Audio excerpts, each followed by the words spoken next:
Hello guys! May dumating akong parcel ngayon, kaya samahan niyo muna ako mag-unbox. So, andito ako sa kwarto ng anak ko. At, unbox na natin to. Actually, gamit din to para dito sa kwarto ng anak ko. Kasi unti-unti kong kinukumpleto yung mga gamit niya. So, ayan. Kita niyo naman yung kanyang pegboard. So, nalagyan ko na siya ng pegboard para organize yung mga gamit niya.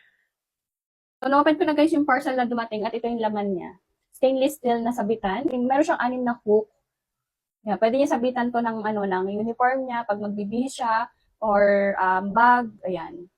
Maganda yung quality, mukha siyang matibay guys, stainless steel. Tapos may kasama tong 2 screw. So ito yung kanyang screw, panlagay dito. So later, ipapakabit ko na to sa husband ko doon sa pinto niya para meron na siyang sabitan. Para hindi pakalat-kalat dito sa table niya o kaya doon sa kama niya yung mga gamit at saka yung mga bag niya para organize pa rin lahat. Tapos may binili din akong isa pa guys para din dito sa kwarto ng anak ko. Trash bin naman ito, basurahan, kasi wala pa siyang trash bin. So, yung mga papel, kung saan-saan nakapatong, tapon dito, tapon doon. So, ayan, masyadong makalat. Saka lalabas pa siya para magtapon ng basura in case na meron siyang ginagawa ditong project or may sinusulat siya, ganyan. Para tapunan din ng mga scratch niya kapag meron siyang itatapon na scratch. So, ito ay trash bin. Nakita ko lang to sa sa isang video, tapos parang nagandahan ako. Kaya check natin kung okay yung quality niya. Ito siya guys. Ito siya guys kalaki. Parang almost 2 dangkal. Tapos ito yung pinaka-cover niya. So, ayan. I-press mo lang yan dyan and mag-open na siya. Tapos may kasama pala tong free trash bag. Ito, 15 pieces ito. Yan. Medyo manipis yung plastic nung kanyang free trash bag. Pero okay lang kasi ang importante naman is itong mismong product na binili ko. Maganda yung quality. May handle nga din pala itong kasama guys. Ito, 2. So, kapag halimbawa lilinisan mo siya or tatanggalin mo yung plastic sa loob, yan. Pwedeng dito mo siya hawakan para hygienic pa din. So, ikabit lang natin. So, yan. Tapos kabitin natin yung isa. Maganda yung guys, yung plastic na ginamit, yung pinaka-material. Mukhang matibay naman. Tsaka hindi yung parang madaling masira or malutong. Yan. Ganito din siya kalaki. Spacious din, so marami din siya malalagay. So, try ko maglagay ng plastic dito para maging magamit na siyang basurahan dito sa kwarto niya at hindi na magkakalat. Guys, ito lang yung problema. Grabe.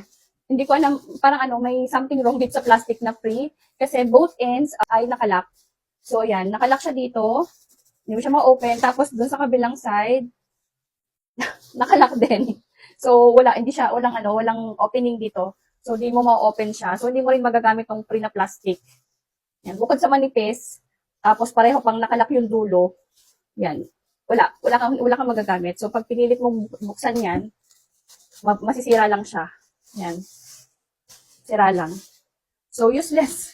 Seller, useless yung binigay mong plastic. So, ayan, nakailang open na ako, oh. Kasi akala ko yung isa lang yung So, ayan, pang-4 na to. Parehas lahat sila nakalock yung dulo. So, hindi din natin siya magagamit. Yun lang naman yung pangit dito sa product na to. Pero other than that, yung quality ng product, yung material na ginamit, yung design, super aesthetic, maganda yung product. I recommend the product. May handle pa yan. So, ang problema lang talaga is yung free na plastic. Anyway, free lang naman to. So, for now, lalagyan ko na lang siya nito. Buti na lang nagdala ko ng isang trash bag. Kasi sabi ko lalagyan ko nga ng trash bag. Baka kasi wala kasamang free. At good thing nagdala ko kasi hindi ko pala ito magagamit. So, yung seller shout out sa'yo. Yung plastic na free mo, hindi din po siya magagamit. Pero anyway, thank you pa din. So, yan guys, nalagyan ko na siya ng plastic. At ang size pala ng trash bag na nilagay ko ito ay small lang. So, saktong-sakto lang sa kanya yung small.